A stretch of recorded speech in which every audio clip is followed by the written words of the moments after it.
जी, इस्लामाबाद में हम मौजूद हैं। आज़ाद कश्मीर की जो बदलती सियासी सूरत हाल है, रिजवान अब्बासी साहब हमारे साथ मौजूद हैं। इस पर बात करेंगे। वज़ीर-ए-आज़म आज़ाद कश्मीर को नाअहल करार दिया गया। कोर्ट की जो प्रोसीडिंग्स हैं वो सबने सुनी है, सबने देखी हैं क्या हुआ, लेकिन इसके पीछे पस पर्दा हक़ाइक़ क्या हैं, रिजवान अब्बासी साहब से हम पूछेंगे। ये बताइएगा कि कोर्ट की प्रोसीडिंग्स तो वज़ीर-ए-आज़म हाई कोर्ट में गए, वहाँ पेश हुए और वहाँ till rising of the court उनको सज़ा दी गई, जिस पर वो नाअहल हो गए। पस पर्दा हक़ाइक़ क्या हैं, असल मामला क्या है, अंदरूनी ज़राए क्या कहते हैं? सबसे पहले तो Asgar thank you very much, आपने वक्त दिया, हम बैठे। असगर सबसे पहले अगर हम बात करें वज़ीर-ए-आज़म सरदार तनवीर इलियास की नाअहली के हवाले से, तो जो नाअहली कल हुई है कोर्ट की जानिब से, आज़ाद कश्मीर की तारीखी में सबसे पहली मरतबा ऐसा हुआ है। और अगर हम बात करें आज़ाद कश्मीर की पार्लिमानी तारीख की, तो आज़ाद कश्मीर की पार्लिमानी तारीख में 6 वज़राए आज़म इससे पहले उनको जो मुद्दत मुकम्मल करने से पहले उनको फारग कर दिया गया। और जो कल की जो आप बात कर रहे हैं, कल की हियरिंग वो पूरी अवाम ने सुनी, कश्मीरियों ने देखी, और उसमें जो एक चीज़ सामने आई असगर, ना तो कुछ नोटिस लिया गया और ना ही कुछ अब मुअज़्ज़ज़ अदालत की जानिब से जो फैसला सुनाया गया, हम उस फैसले पर अगर ना बात करें, हम इतना कहेंगे वो उजरत में किया गया और उन्होंने अपना माइंडसेट बना कर बैठे। देखिए, ये एक चीज़ होती है कि अगर कोई मुजरिम भी होता है और कानून जो है मुजरिम को इतना हक देता है जितना आम शहरी को, आज़ाद शहरी को नहीं होता, उसके लिए संडे को भी मजिस्ट्रेट एक मुकर्रर किया जाता है, उसको सफाई का पूरा मौका दिया जाता है। तो क्या आप ये समझते हैं कि ये हुआ और इसके पीछे क्या असल मामला थे? वज़ीर-ए-आज़म साहब क्योंकि जो असल जो गर्जे बरसे हैं, पार्लियामेंट हाउस में भी वो आए थे और वो यही कह रहे थे कि सिस्टम को हाईजैक नहीं होने देंगे। ये क्या मामला थे? असगर, आपने बात की कि जो अदलिया की जानिब से पहले कोई अगर किसी का कोई जुर्म साबित होता है या कुछ होता है तो उसके पहले ट्रायल चलता है, तो अचानक ही बुलाकर एक मनसूबा बंदी थी, प्री प्लान था, और उस पर उन्होंने एक फैसला सुनाना था। जिस तरह उन्होंने पहले सुप्रीम कोर्ट भेज दिया, हाई कोर्ट के लार्जर बेंच ने आप उधर जाएं, उधर से वापस आए, फिर उन्होंने 1:30 बजे के बाद जब सरदार तनवीर इलियास वापस आए तो उन्होंने अपना फैसला सुना दिया। तो एक चीज तयशुदा थी।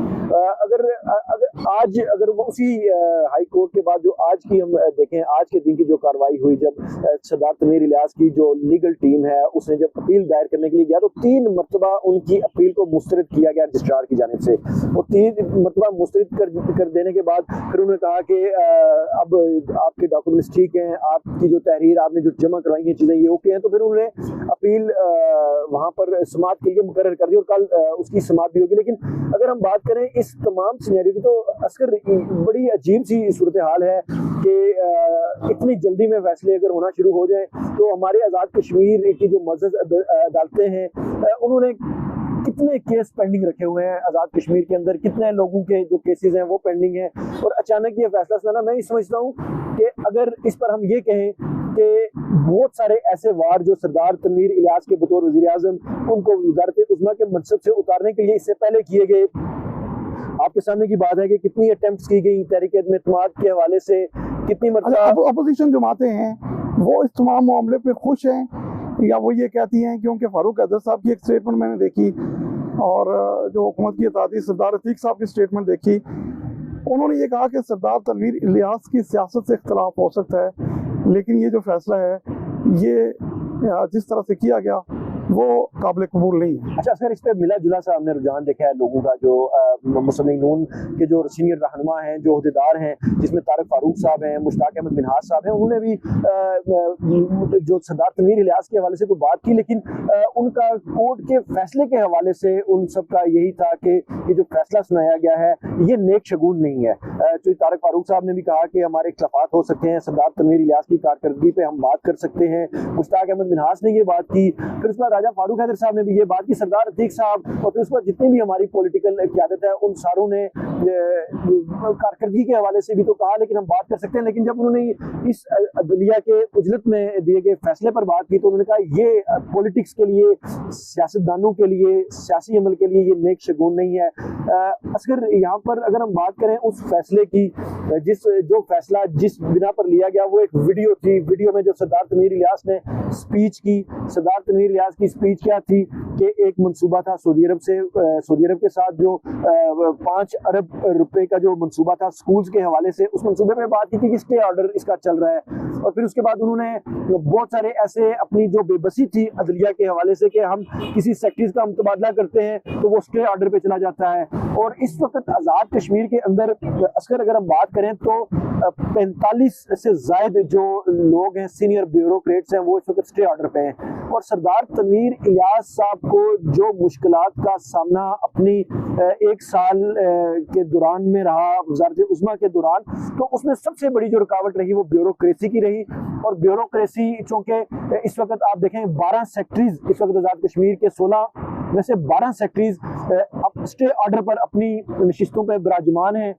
उसके अलावा 7 डीजीज हैं और इस तरह मुख्तलिफ डिप्टी सेक्रेटरी। ये बताएंगे तनवीर इलियास साहब को इस चीज़ का इल्म हो गया था, क्योंकि गुज़िश्ता दिनों से पार्लियामेंट में भी जब आए तो जब हमने भी उनसे पूछा तो उनका यही कहना था कि वो किसी के थ्रू हाईजैक नहीं होने देंगे निज़ाम को। उनको इस चीज़ का इशारा हो गया था कि उनके खिलाफ इस तरह की कोई चीज़ होने जा रही है, वो डिफेंसिव पे उन्होंने आना। अगर यहाँ पर बड़ी मजे की बात है कि आप कह रहे हैं कि उनको कोई ऐसे इशारे हो गए थे।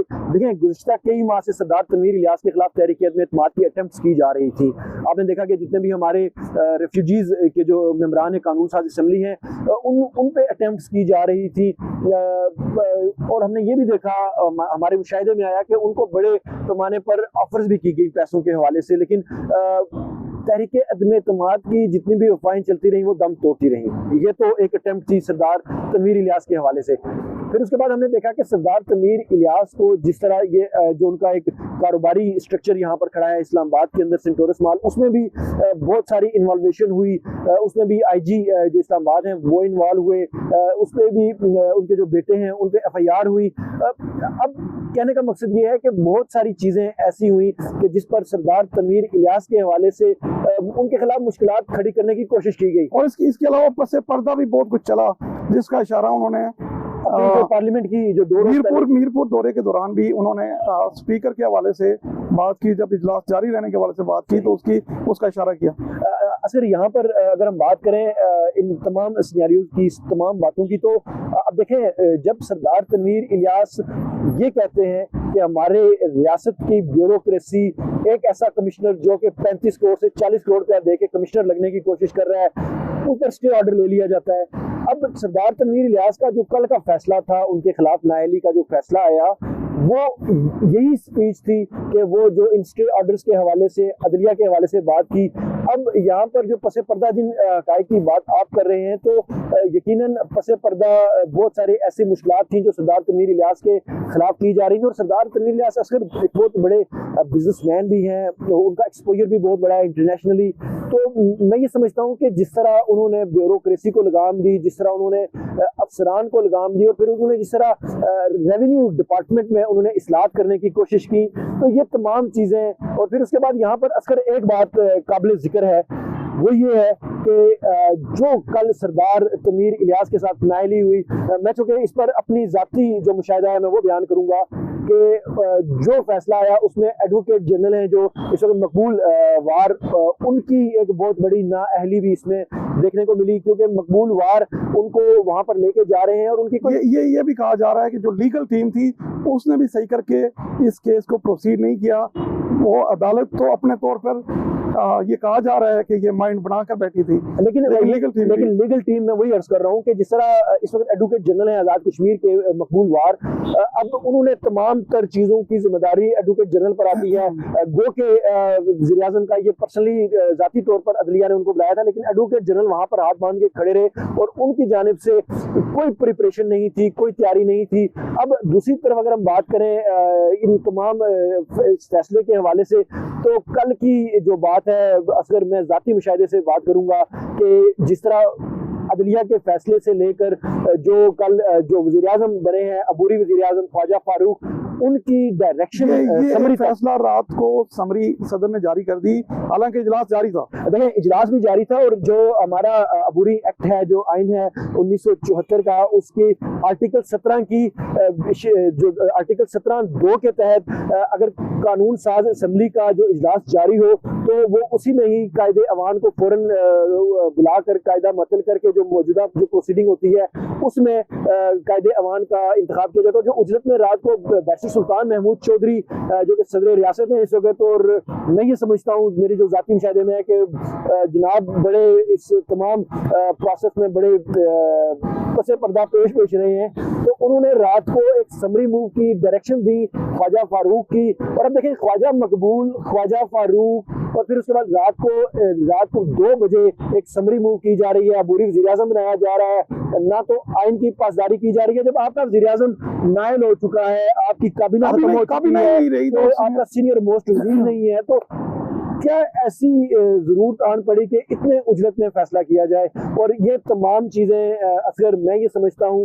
और यहाँ पर एक और बड़ी काबिल जिक्र बात असगर के, जो ही ये समरी मूव हुई तो हमने देखा कि जो बैरिस्टर सुल्तान महमूद चौधरी के जो करीबी साथी हैं, जो करीबी दोस्त हैं, इवन के उनके जो स्टाफ के जो लोग हैं, उन्होंने उस समरी को शेयर करना शुरू कर दिया सोशल मीडिया पे। और फिर उसके बाद जो वजीर आजम की जो नॉमिनेशन हुई, रात को नोटिफिकेशन भी रात को जारी कर दिया गया, तो उस पर जो मुबारकबादों का सिलसिला है आप सोशल मीडिया उठा कर देख रहे हैं। ये इसमें ये चीज तय हुई कि इसमें बेगानों के साथ अपने भी शामिल थे। मजीद इस पर डिस्कशन करेंगे और आखिर नेक्स्ट एपिसोड के साथ हाजिर होंगे। सरदार तनवीर इलियास की अगली हिकमत अमली क्या होगी, आज़ाद कश्मीर का आने वाला सिनेरियो क्या बनेगा, इस पर बात करेंगे। आपका बहुत थैंक यू।